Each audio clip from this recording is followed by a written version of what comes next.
Hey Barbs, how would you like to go to Ukraine for the Ukraine episode? And I was like, what the f?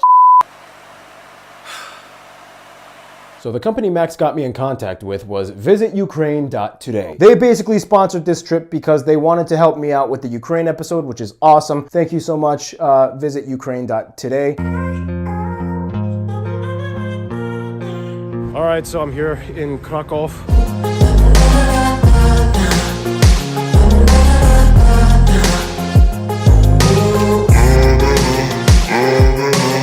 So this is the path to the border. I'm just gonna follow these people. Kind of surreal, you know, just people with suitcases, just you know, walking into a war zone.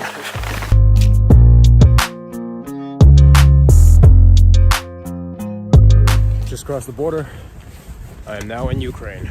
Military checkpoints, police checkpoints, a lot of militaries all around and a lot of police all around. Finally, we arrived in Lviv, the culture capital of Ukraine. Windows are boarded up with plywood, or sometimes they are even blockaded by sandbags. To conserve electricity, many businesses and commercial property use generators, as some of the power plants have been hit and attacked. This is a very common sight. I would be staying at the Best Western Hotel in Lviv, which is honestly one of the most badass hotels in the entire world because they literally opened up in the summer during the war. Alas, it was time to move on and get out of the western side of the country and head east. And by that, I mean Kyiv, the capital. Made it to Kyiv!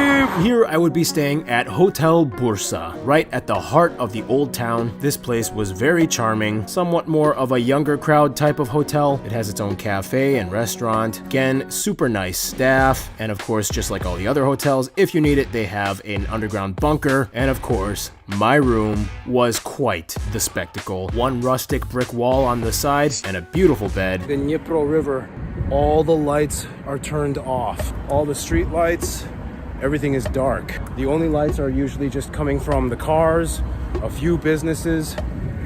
I don't even know if you can see it. There's the bridge way back there. All the lights on the bridge are turned off. Half of the city just goes dark. So in Kyiv, there were 3 lines of defense. And on the 3rd line, that's where all the fighting began. And here on the road to Zabuchia, you see all the destroyed military vehicles, tanks, carriers, just rusting. Left here after all the months, these Russian tanks destroyed. This is Borodyanka. It's on the strategic crossroads on the way from Belarus all the way to Kyiv.